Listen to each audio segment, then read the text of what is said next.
برادران محترم، بزرگ اور بھائیوں،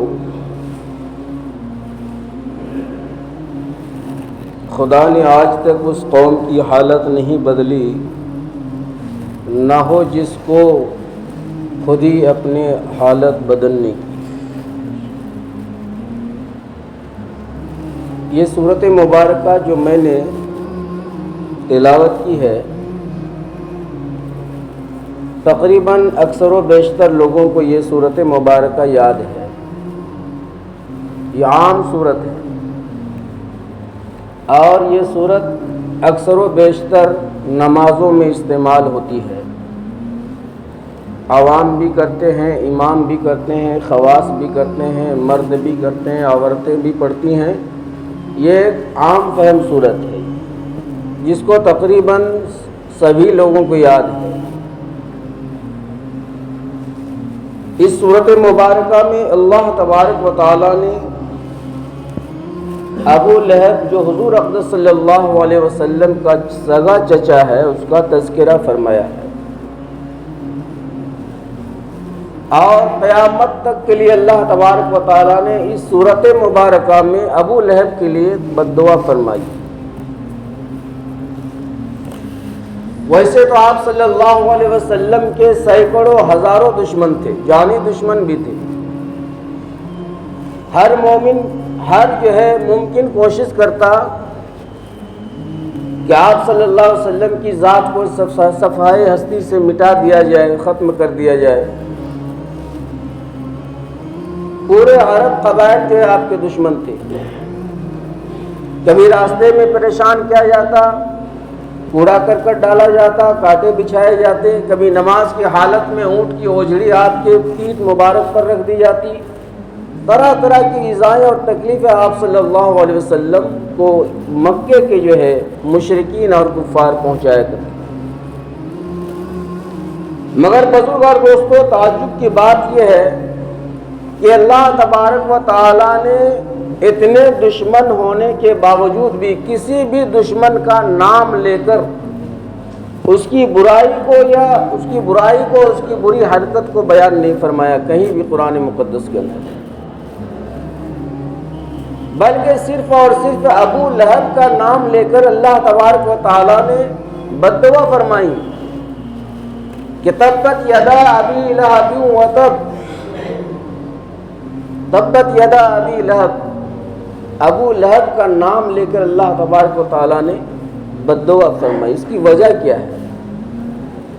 وجہ یہ ہے کہ پیارے آقا صلی اللہ علیہ وسلم کی پرورش ایک عجیب و غریب طریقے سے ہوئی ہے۔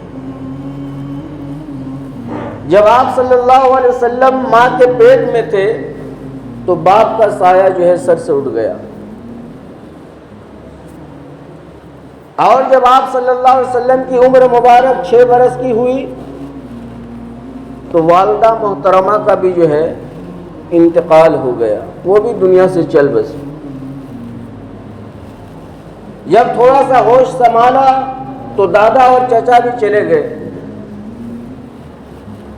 تو ایسے وقت میں اگر کسی آدمی کا باپ انتقال کر جائے تو سگا چچا کا فرض بنتا ہے کہ اس کے قائم مقام رہ کر وہ اپنے بھتیجے کی دیکھ ریکھ کرے، اس کی پرورش کرے اور اس کی ضرورتوں کو پوری کرے۔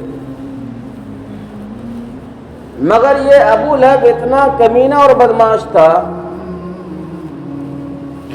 کہ 40 سال کی عمر میں جب آپ صلی اللہ علیہ وسلم کو اللہ تبارک و تعالیٰ نے نبوت سے سرفراز فرمایا تو اللہ تعالیٰ نے حکم فرمایا کہ وَأَنذِرْ عَشِيرَتَكَ الْأَقْرَبِينَ، اے میرے نبی آپ اپنے قریبی رشتہ داروں کو ڈرائیے،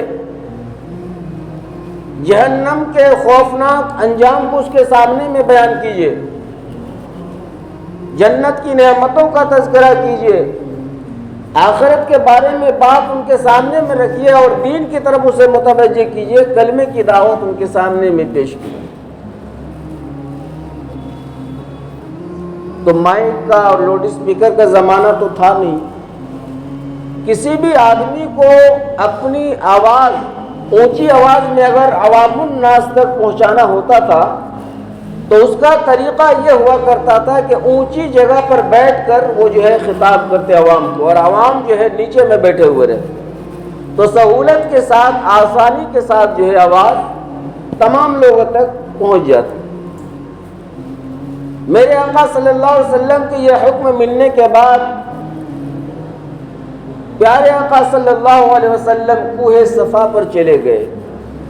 یہ مکہ ہی کے قریب میں پہاڑ ہے جہاں آج جو ہے آج کل حاجی لوگ وہاں پر صفا مروہ کی سعی کرتے ہیں۔ یہ ایک پہاڑ کا نام ہے صفا اور ایک پہاڑ کا نام ہے مروہ۔ تو صفا پہاڑ کے اوپر حضور اقدس صلی اللہ علیہ وسلم لوگوں کو خطاب کرنے کے لیے چڑھ گئے، تنے تنہا پہاڑ کے اوپر چڑھ گئے، اور چڑھنے کے بعد مکے کی طرف اپنے منہ کر کے آواز لگایا، یا صباحا، یہ اعلان کیا۔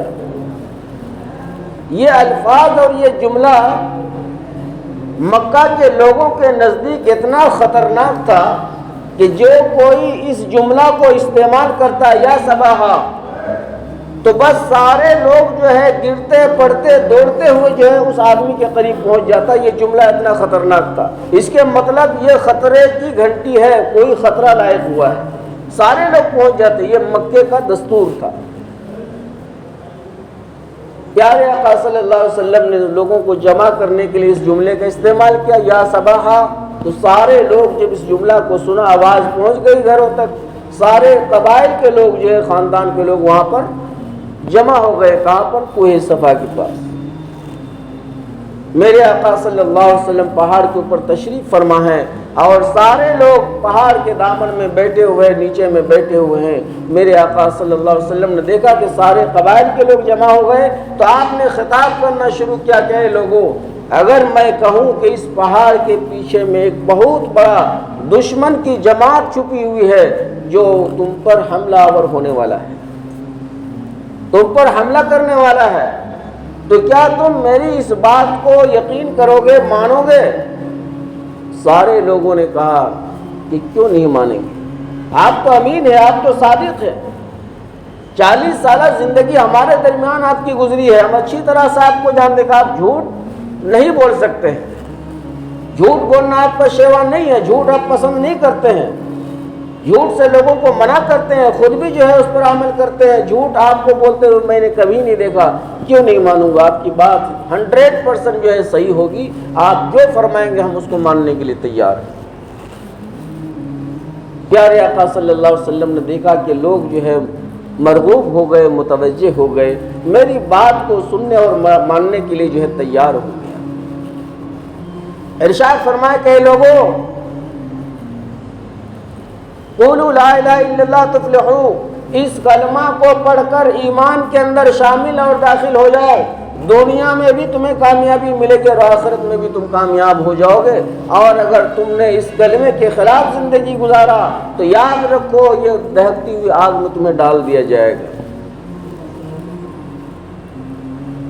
لوگ، ان لوگ کے دماغ جو ہے گھوم گیا کہ یہ نئی بات کہاں سے آ گئی، چونکہ اس کے رگو پے میں 365 بتوں کی پرستش کی عادت پڑی ہوئی تھی۔ منات، لات، عزا، بڑے بڑے بتوں کی عبادت کیا کرتے تھے، اور یہ نبی فرما رہے ہیں کہ اس ایک خدا کی عبادت کرو جس کے سوا کوئی معبود نہیں ہے۔ تو یہ بات ایک عجیب سی معلوم ہونے لگی۔ بہرحال کسی نے کچھ نہیں کہا، مگر ان کا جو سگا چچا تھا جن کا تذکرہ سورہ لہب میں اللہ تبارک و تعالیٰ نے فرمایا، وہ بوکھلا گیا اور کھڑے ہو کر کہنے لگا اور ہاتھ سے پتھر اٹھا کر جو ہے مارنے کی طرف اشارہ کیا، لہٰذا جماعتنا، کہ تم برباد اور ہلاک ہو جاؤ، اسی لیے تم نے مجھے یہاں پر بلایا تھا، ہم اتنا مشقت اور محنت کر کے یہاں پہاڑ کے پاس آئے، اور آنے کے بعد تم عجیب جو ہے اعلان کر رہے ہو۔ بزرگ اور دوستو، ہاتھ میں پتھر لیا اور آپ صلی اللہ علیہ وسلم کی طرف مارنے کا اشارہ کیا۔ فوراً اللہ تبارک و تعالیٰ نے فرشتوں کے ذریعے، جبریل امین کے ذریعے یہ صورت مبارکہ کا نزول فرمایا، تبت یدا ابی لہب، ابی لہب کے جو ہے ابو لہب کے دونوں ہاتھ تباہ اور برباد ہو جائے۔ دونوں ہاتھ سے مراد پورا وجود ہے، لیکن جو ہے عرفاً ہاتھ کا استعمال کیا جاتا ہے کیونکہ ہاتھ سے ہی ہر کام انسان کرتا ہے۔ جیسے بہت سارے لوگ کہتے ہیں کہ فلاں آدمی کا ہاتھ بہت مضبوط ہے، اس کے مطلب مال و دولت کے اعتبار سے، عہدے کے اعتبار سے، سیاست کے اعتبار سے، عقل کے اعتبار سے، تو لوگ کہہ دیتے ہیں اس کا ہاتھ بہت مضبوط ہے، اس آدمی کو پکڑو تمہارا کام ہو جائے گا۔ تو ہاتھ سے مراد پورا وجود ہے، سر سے لے کے پیر تک۔ اللہ تعالیٰ بد دعا فرما رہے ہیں اور اس کو سورت کے شکل میں نازل فرما دیا۔ جب اس سورت کو نمازوں میں یا تلاوتوں میں پڑھی جائے گی تو ڈائریکٹ جو ہے بد دعا ابو لہب کی ذات پر پہنچے گی۔ دنیا میں انجام کیا ہوا اس بد دعا کا؟ طاعون کی بیماری آ گئی، ابو لہب کے بغل میں گلٹی نکلا طاعون کے شکل میں، اور مکے والے اس بیماری کو جو ہے بہت برا سمجھتے تھے، چھوت مانتے تھے، متعدی مانتے تھے، یعنی ٹرانسفر ہونے والی جو ہے بیماری، جو بھی اس کے قریب جائے گا وہ بیماری اس کو بھی لگ جائے گی۔ لوگ نفرت کرتے تھے، جیسے کہ ابھی فی الحال 2-4 سال پہلے کورونا آیا تھا، اگرچہ مسلمان اس کو زیادہ نہیں گمبھیرتا میں لیتے تھے، لیکن جو ہے غیر اس کو مانتے تھے چھوت چھات۔ تو یہ طاعون کی بیماری اللہ تعالیٰ اس پر لاحق کر دیا، بغل میں ایک گلٹی پیدا کر دیا۔ اس کا نتیجہ کیا ہوا کہ دنیا اس کے گھر والوں نے اسے گھر سے باہر کر دیا کہ یہ بیماری اگر تم گھر کے اندر رہو گے تو یہ بیماری ہم لوگ کو بھی ہو سکتی ہے۔ گھر سے باہر کر دیا اور کوڑے کرکٹ میں جا کر اسے بیٹھا دیا، جہاں پر کوڑا کرکٹ انسان ڈالتا ہے۔ یہ دنیا کی سزا ہے جو نبی صلی اللہ علیہ وسلم پر ہاتھ اٹھایا تھا مارنے کے لیے، اور نبی صلی اللہ علیہ وسلم کو بد دعا دیا تھا کہ تم جو ہے برباد اور تباہ ہو جاؤ، جب اعلان نبوت کیا آپ صلی اللہ علیہ وسلم نے۔ وہاں پر رہتا رہا، اس کوڑے دانی میں بیٹھا رہا۔ گھر والے وقت پر جو ہے کتے کی طرح، جس طرح کتا جانوروں کو پھینک کر روٹی دیا جاتا ہے، کھانا ٹائم میں دے دیا کرتا، دور سے پھینک دیا کرتا، وہ روٹی کھا لیتا تھا۔ چند دن گزرنے کے بعد، چند مہینے گزرنے کے بعد اس کا انتقال ہو جاتا ہے اسی بیماری میں۔ انتقال کیا ہوا، 3 روز گزر گئے مگر کسی نے اس لاش کو چھویا نہیں، اٹھایا نہیں۔ جب زندہ میں اسے گھر والا باہر کر دیا تو مرنے کے بعد ظاہر سی بات اس سے کیا مطلب ہے۔ 3 روز وہ لاش ابو لہب کا وہاں پر پڑا رہا، آخر کار وہ لاش جو ہے پھلا پھٹا، سڑا گلا، بدبودار ہو گئی وہ لاش۔ تو گھر والوں نے جو ہے مزدور کو مزدوری دے کر اس کے لاش کو اٹھایا اور اٹھوا کر جو ایک گڈھے میں جو ہے ڈلوا دیا اور وہیں پر دفن کر دیا اس کو۔ اور مزدور نے بھی ہاتھ نہیں لگایا، لکڑی کے سہارے سے ابو لہب کے لاش کو اٹھایا اور اس گڈھے میں ڈال دیا جائے۔ یہ دنیاوی انجام ہے، اور آخرت میں جو عذاب ہے وہ تو متعین ہے ہی۔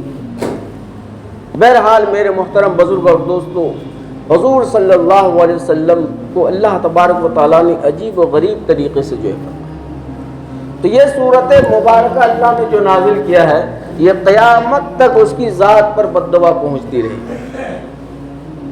آگے ارشاد فرمایا ما اغنى عنہ مالہ وما کسب، کہ ابو لہب کے مال نے، یہ مکہ کے جو ہے چودھری تھے، سردار تھے، مالی اعتبار سے بہت اونچے پائے کے یہ انسان تھے، کافی ان کی جو ہے روب دبدبا تھا، بول بالا تھا، امیر کبیر آدمی تھے۔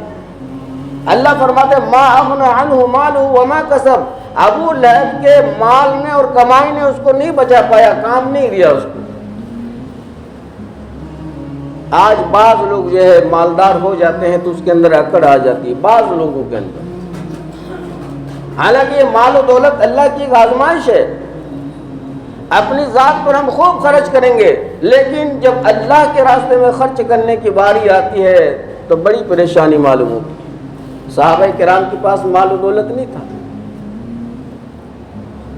خلفائے راشدین میں سے حضرت عثمان غنی رضی اللہ تعالیٰ عنہ جو تیسرے خلیفہ، یہ صحابہ میں سب سے بڑے اور امیر ترین صحابی ہیں۔ جب اپنی ذات پر خرچ کر رہے ہیں تو بہت سوچ سمجھ کر، گھر والوں کو چراغ کے تیز کر دینے پر ڈانٹا کرتے تھے کہ تم نے چراغ میں جو بتی لگائی ہے، جو پلیتا لگایا، وہ اتنا موٹا کیوں لگا دیا؟ اس میں تیل زیادہ پیے گا، لیکن جب اللہ کے راستے میں غربا پر، یتیموں پر خرچ کرنے کی باری آتی تو تاریخ میں لکھا ہوا ہے کہ 7 اونٹ میں لگا ہوا سامان جو ہے مدینے کے غربا پر جو ہے خیرات کر دیا۔ اور ابھی بھی جو ہے ان کی جائیداد، باغات، ہوٹلیں، سڑکیں، میدان اور بڑی بڑی زمین جو ہے مکہ مدینے میں ان کے نام سے جو ہے وقف کے نام سے موجود ہے، اور ان اوقاف کی آمدنی سے جو ہے مدینہ مکہ کے غربا کی جو ہے پرورش کی جاتی ہے، ان کی کفالت کی جاتی ہے۔ ابھی بھی عثمان غنی کا فنڈ چلتا ہے وہاں پر۔ ہمارے ہندوستان میں بھی یہ طریقہ رائج ہے، جو ہمارے باپ دادا نے، ہمارے بزرگوں نے اللہ کے نام پر، مسجدوں کے نام پر، مدرسوں کے نام پر جو زمین یا مال و دولت وقف کیا ہے، تو اس کا استعمال مساجد اور مکاتب مساجد پر کیا جاتا ہے۔ آج انہی دولت کو دیکھ کر جو ہے کچھ شر پسند عناصر کو جو ہے اچھی نہیں لگ رہی ہے، اور وہ پریشان ہے کہ اتنی بڑی آمدنی، اتنی بڑی جائیداد یہ مسلمان کے قبضے میں کیسے ہے، اور یہ اپنے طریقے سے استعمال کر رہا ہے۔ سرکار اس کو اپنے انڈر میں لینے کی جو ہے کوشش کر رہی ہے، اور کوشش کر لی اور بل پاس کر بھی دیا، آپ حضرات کو اچھی طرح سے معلوم ہے۔ اس کے نتیجے میرے محترم بزرگ اور دوست بہت خطرناک ہیں۔ آج اکثر و بیشتر مسلمان جو ہے روڈ پر جو ہے احتجاج کر رہے ہیں، آندولن کر رہے ہیں، ہمارے اکابرین پریشان ہیں، جگہ جگہ کانفرنس اور جلسے جلوس کر رہے ہیں، احتجاج کر رہے ہیں، اس بل کے خلاف جو ہے آواز اٹھا رہے ہیں، اور ہم ہیں کہ اپنے گھر میں آرام سے بیٹھے۔ ایسے لوگوں کا ساتھ دینا ضروری ہے میرے محترم بزرگ اور دوستوں۔ کہیں پر اگر احتجاج ہو، ریلی نکلے تو اس میں ضرور اپنے وقت کو شامل کیجیے۔ اس میں ہمارا بھی مسئلہ ہے۔ جب وقف کی جائیداد سرکار کے انڈر میں آ جائے گی، اور جیسے کہ اس نے قانون پاس کر دیا، تو پھر جو ہے اس میں اس کی حکومت چلے گی، ہمارا آپ کا اس میں کچھ نہیں رہے گا۔ جس طرح وہ چاہے گا نماز پڑھوائے گا، جہاں چاہے گا مسجد بنوائے گا، جہاں چاہے گا مسجد کو توڑے گا۔ اور آپ اتر پردیش میں دیکھ رہے ہیں کہ بل پاس ہوتے ہی ہمارے یوگی بابا جو ہے کام شروع کر دیا، جبکہ مکمل طور پر وہ نافذ ابھی نہیں ہو سکا ہے، لیکن وہ تو بہانہ کھوجتا ہے، بغیر بل کے ہی تو اس کا ڈوجر تیار رہتا ہے۔ مگر ابھی آپ لوگ دیکھے ہوں گے نیوز میں کہ ابھی سے جو ہے ایک جنازہ رکھا ہوا قبرستان میں، اس کو مدفون ہونے نہیں دے رہا، دفن ہونے نہیں دے رہا ہے اس کو۔ یہ تو سرکار کی زمین ہے، وقف کی نہیں ہے۔ لیکن جب یہ نافذ ہو جائے گا مکمل طور پر میرے محترم بزرگوں اور بھائیوں، تو پھر ہمارا کیا حال ہوگا، ہمارے مساجد کے اور مدارس کے کیا حال ہوں گے۔ یہ ہمارے ایمان کی جو ہے شعار ہے۔ جب تک یہ مساجد ہے، یہ مدارس ہے، تب تک جو ہے ہم باقی ہیں یہاں پر دنیا کے اندر۔ تو ہمیں اس بل کے خلاف میں احتجاج کرنا چاہیے، اور جہاں جہاں بھی احتجاج ہوں، جو ہمارے اکابرین آندولن کریں، تو اس میں ہم ضرور اپنے قیمتی وقت کو جو ہے صرف کریں وہاں۔ مگر خاص کر کے یہاں کے لوگوں کو دیکھتے ہیں کہ ان سب چیزوں میں انٹرسٹ زیادہ نہیں لیتے ہیں۔ میں نے خود تجربہ کیا ہے۔